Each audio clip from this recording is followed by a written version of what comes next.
Good morning everyone. Today we've got an 86 kilometre moderate ride. As you can see, it's event day and time for the London to Brighton. This was the start line. They recommend you get there half an hour early, and I can see why. We were actually a little bit late for the start. We were supposed to start at 8:30, and by the time we got there and we'd queued, because you will be queuing, they release you in batches, and there's a very large number of people starting this ride. A few years ago I think they had something like 30,000, so it gives you some idea. So this is why you should show up 30 minutes before your start time. But it was all okay. We probably set off just before 9 o'clock, taking it very easy to begin with. As you can see, it's extremely busy, large numbers of people in a small proximity. The last thing I wanted was to have some kind of accident, right at the beginning of the ride. So taking it super easy, being super careful. Unfortunately, the weather wasn't really on our side for this ride, and literally a few minutes into starting, the rain started, and it didn't stop for quite a long time, as you're going to see in the rest of these clips. I had the GoPro in the rain, in the waterproof housing for this ride, and I'm very glad I did, because it was very wet, which is why you got a voiceover instead of the sort of live commentary. I've also got the GoPro mounted to the handlebars as opposed to my usual chest mount. The reason for this was because it would allow me to stop and start the camera during the ride, and this was the only way that I found out that I could really record the ride. I've obviously not recorded the whole ride. I've just given clips from time to time, so at different locations in the ride. I've got a few minutes of video to show you, and I'll give you a bit of a talk about what it was like. But this is right at the beginning. As I said, everyone's taking it really easy, everyone's being pretty sensible, which is great. The roads are closed at this point, and at junctions there are lots and lots of marshals to make sure that everything's going along smoothly, which is fantastic. One of the things to look out for is that there might be signs, I didn't see them, but it's very easy to miss the transition from going from closed roads to going to open roads. So at this beginning part, you're lulled into a bit of a false sense of security on the closed roads and not really having to pay attention to road markings. But a bit later on, you'll see that we're getting onto open roads, there's traffic, and you start to have to make sure that you're taking care to obey the rules of the road, which is obviously very important.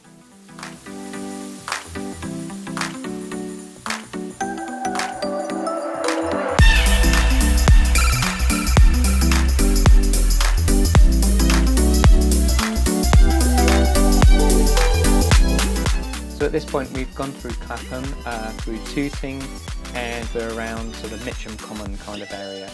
It's getting a little bit more suburban compared to the more urban stuff at the beginning of the ride, and as you can see, it's still raining.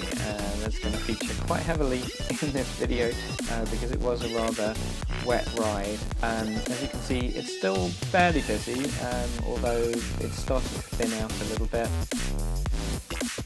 This is about 50 minutes into the ride. We're just skirting the outskirts of Croydon and getting past Sutton. Very suburban looking, as you can see, but it's still quite busy, still quite packed together, the group. Feeling absolutely fine at this point, to be honest.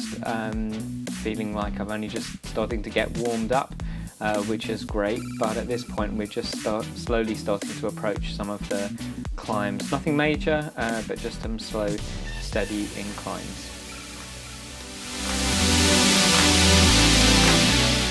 So about an hour into the ride, we're just coming up Sutton, and we've just hit our first climb of the day. It was alright, it was absolutely fine. I can tell you, I'm glad I did all those hill reps. This is about 5 or 6%, nothing too challenging. Goes on for a little while though, perhaps a couple of kilometres. but it was absolutely fine. To be honest, it barely registered. I just kind of took it in my stride.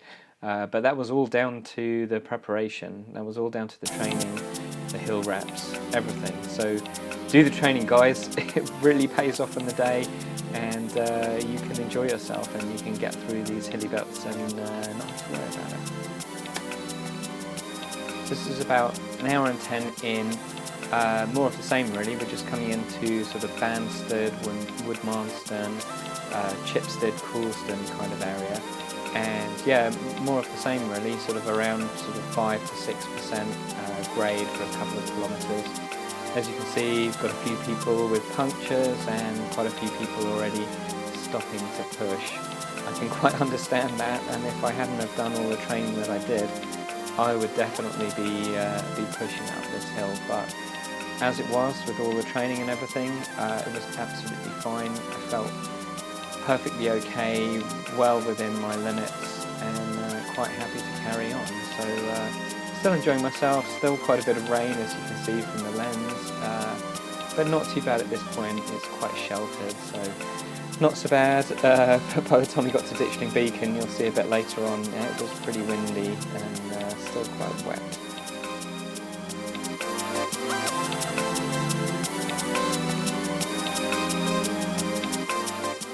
So this is about an hour and 40. I think we've just passed the M25, so around the sort of Gatton, Merstham kind of area. Reaping the benefits of having done all that climbing, because we get some nice downhill sections here. You can see, you know, we've got some really narrow country lanes, and it's also very wet. So trying to take it easy, especially on any steeper sections. You really don't want to come off here.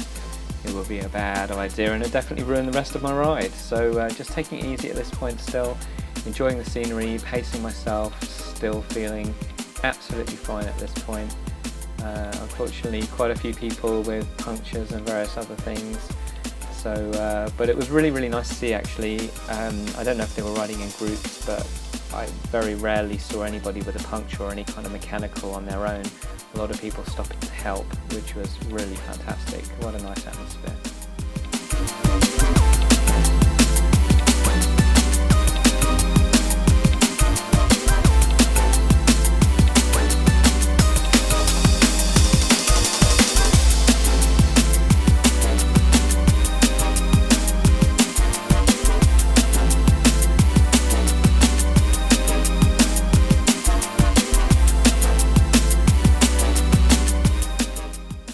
So now we're about 2 hours in, just past Red Hill, getting into South Nutfield, and we're starting to hit some slightly steeper hills. This one wasn't too long, but gets up to around 12.5% or so at points, so you'll see more and more people getting off and pushing basically. Surprisingly, I found this okay. I mean, at this point, you know, we'd already done a reasonable distance, but everything was working well. I was well warmed up and I managed it okay. I just sort of thought back to how I felt doing my hill reps and imagined that I was just doing one of my hill reps, and it was absolutely fine. So again, massively grateful to all that training, and I can see that if I hadn't have done it, I would have really struggled here. So do the training, guys, it really pays off. So 2.5 hours in, already done a few hills and still feeling absolutely fine really, but as you can see from the weather, it's still pretty miserable, which wasn't really helping things.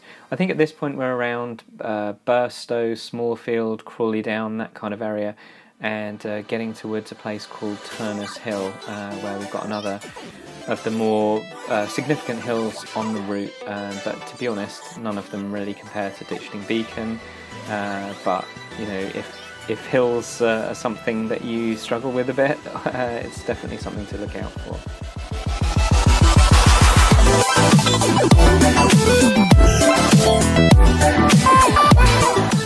This is about 2 hours 45 or so. I think we're around Crawley Down kind of area just before Turner's Hill.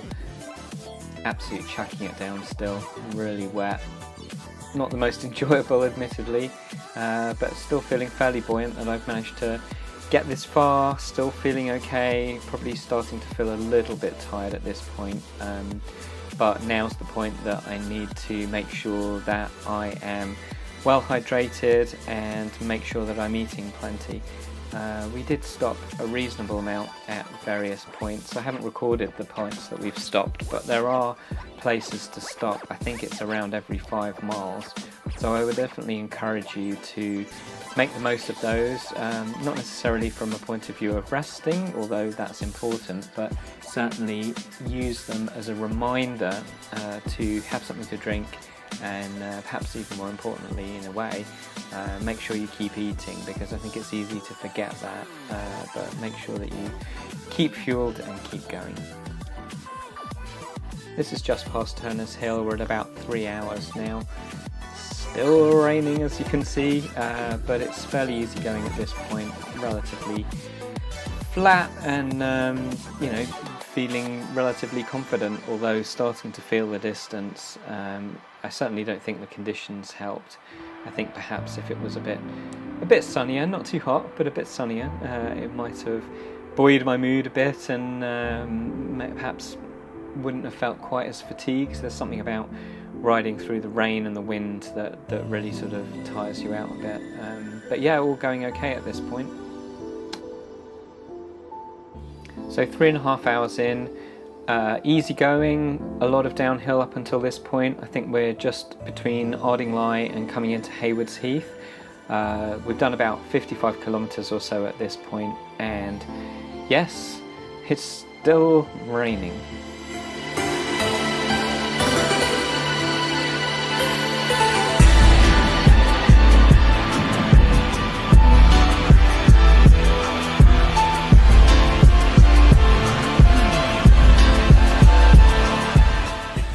So at about 3 hours 45 minutes or so, we're just coming through Haywards Heath. It's still raining, but we're still going and feeling okay. I think I'm starting to feeling fairly tired at this point.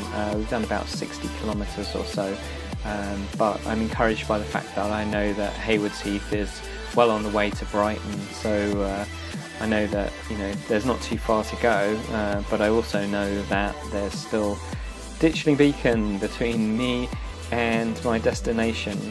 This section's largely flat, to be honest, barring a few smallish hills. So yeah, it's all okay. I just wish that the rain would stop.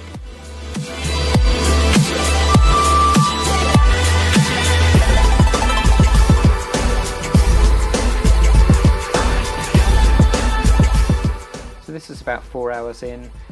We're somewhere around sort of Wivelsfield, Burgess Hill kind of area, making the most of the flats, to be honest, because I know that Ditchling Beacon's coming. So just getting by, making sure I'm well fueled, starting to think about stopping and having something before we get to the beacon.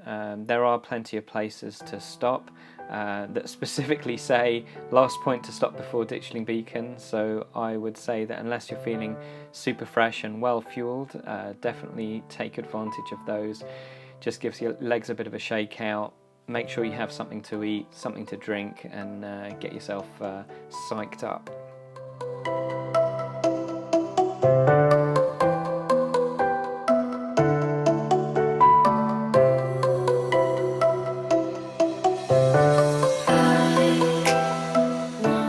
So this is the village of Ditchling. I was sort of simultaneously really happy and quite apprehensive about it.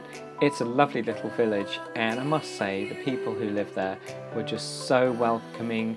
All the kids by the side of the road cheering and clapping and waving us on. It was a really lovely atmosphere, and I'm massively appreciative to people who live there. What a lovely thing to do. So thank you so much, everyone who lives in Ditchling. But at the same time, I knew what was coming. I knew that this was the sort of last bit before the beacon, and so at this point I was still thinking that I was going to walk the whole thing. I didn't feel that I was ready at all. So here we are at the foot of Ditchling Beacon. This was the one that I was really dreading, and I decided before the ride that I was just going to walk the whole thing, that I didn't want to just kill myself trying to get up it and ruin my whole ride. I was going to be sensible and realistic and just walk it. But for some reason, and maybe it's because my friend said he was going to ride it, and maybe it's just because I could see people around me that, you know, many of them were riding it, I just suddenly got this overwhelming feeling that I wanted to have a go. And I'm really glad I did, to be honest, because even though I didn't make it up, I probably rode, I would say, about 20% of it. I felt an enormous sense of achievement. I really did. That I'd had a go at it. I felt proud of myself, and I'm so glad I did. So one day I may go back with some fresher legs and some more training and have a go at riding up it. But on this day, in these conditions, after this many kilometres, I felt proud of what I did, and I'm happy I had a go. So we're just passing the 45-mile marker, a reminder of how far we've gone before we get to this hill. And the bottom of the beacon is deceptive because it's really shallow and feels like nothing. But this is the section where it starts to ramp up, and you'll be able to see that by the increasing numbers of people who are walking on the left. So quite sensibly they set up a system, and there are many signs reminding you, although many people don't seem to see them, which is that it's ride on the right and walk on the left. And for the most part that works well. The trouble is, it really is a very narrow lane here, and there's not a great deal of space. What I found with climbing is that it's really essential that you keep up the momentum and that you keep a rhythm with your climb. And the trouble is that everybody climbs at a different rate. So what's a comfortable rate for me to climb at is not the same for somebody else. And certainly at the lower stages of the beacon, there's still a significant number of people who are riding it, and they might well be riding at a much slower rate. You can see here that, you know, there's another chap who's clearly more comfortable doing it more slowly than I am, and there's not a great deal of room to get by. And you can ring your bell if you want, but there's not always somewhere for them to go. And at that point it's kind of too late because you've lost your momentum going up. So I found that really difficult, that I was frequently having to slow to a much lower pace than I'm comfortable with, and then accelerate past people. This chap on the left is a bit of a hero. He was actually with another guy, so he's dressed as Batman, and he was actually another guy dressed as Robin.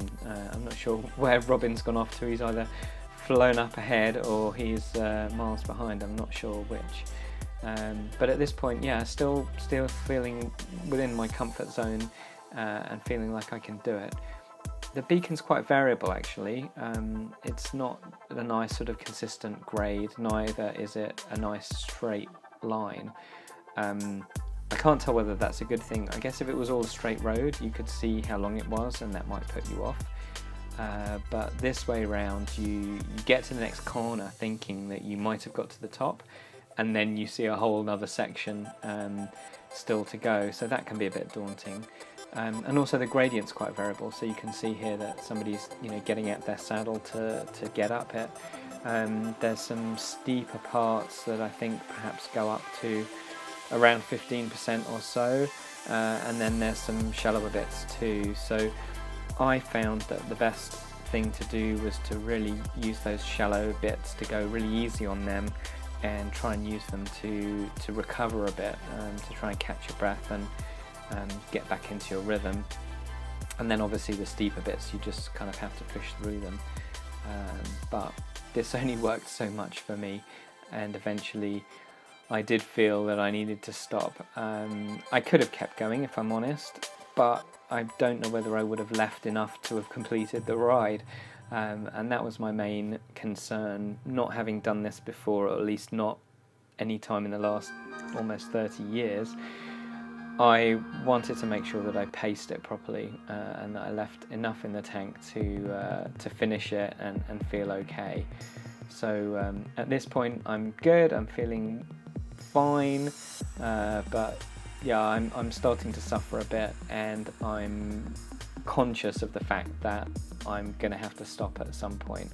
So I'm really just going as far as I can within my comfort zone, and then a bit later on than this, and not that much later on, you'll see me pull over.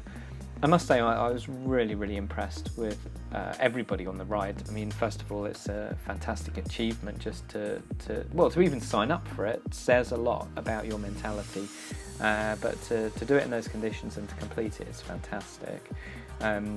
But going up the beacon, there really are a decent number of people having a go at riding up it, which is really encouraging, including a few people on tandems, and I can't work out whether or not that's an advantage or not.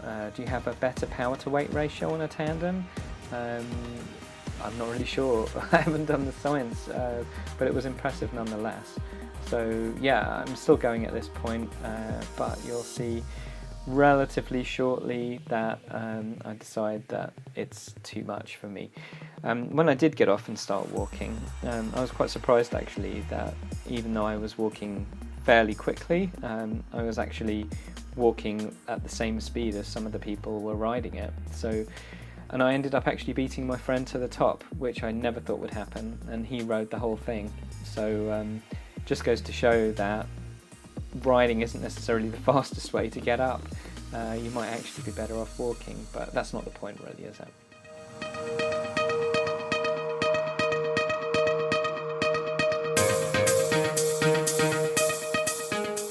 When you get to the top of the beacon, it's really busy. So many people stop at the top. I can quite understand why. They're tired, they want a drink, and maybe they just want to enjoy the view. But if you carry on a bit further, there's a long, nice section actually, where it's pretty flat, maybe a slight downhill.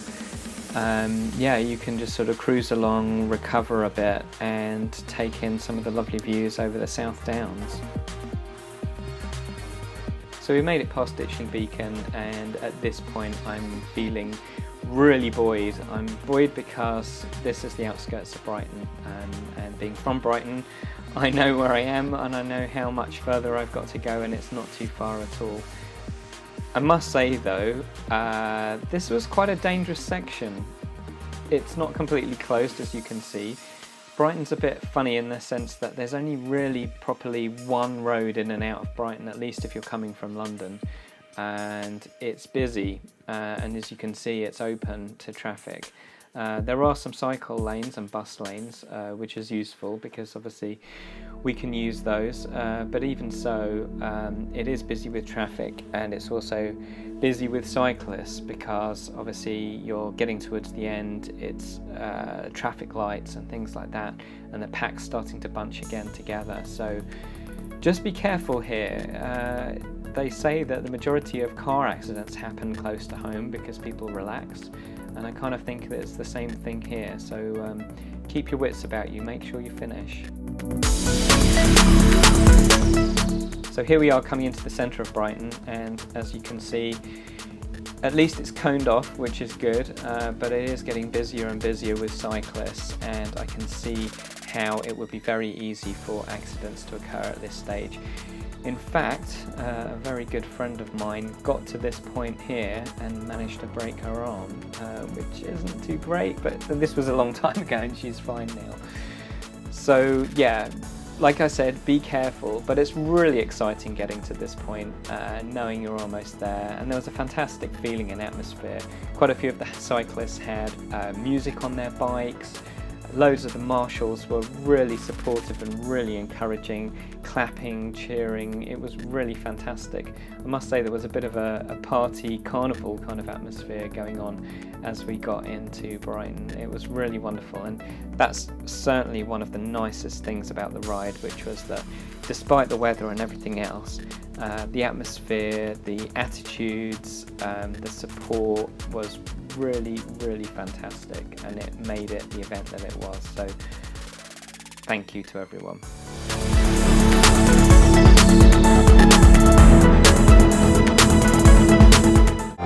So you can now see the famous Brighton Pier on the right hand side. I say that reluctantly because as somebody from Brighton, it's the Palace Pier. I don't care whether you rename it or not, it's still the Palace Pier. So anyway, here we are right on the seafront. You can see the beach. This is the finish line. It's wonderful, lots of people cheering and clapping. You know you've done it. What an amazing feeling. My friend decided that he was going to do a sprint finish, and he never said anything about this. I thought we were going to cross the finish line together, but he decided it was a race at this point and decided to zoom off. He clearly is considerably fitter than I am, had an awful lot of energy left to do this.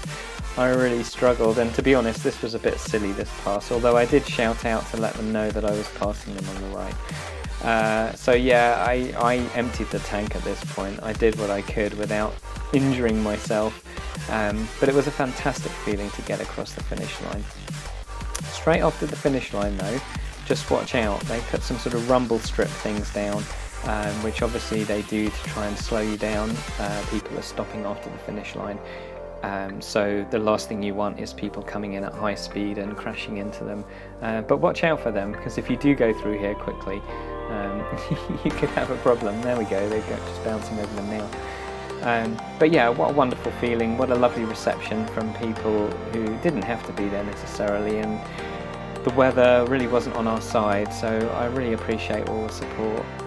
We stop here and there are some marshals who are out who give you a medal, which is amazing, and it's a really nice medal actually. I thought it would be some piece of plastic, because obviously you've got to make 30,000 of them, you don't want to go overboard.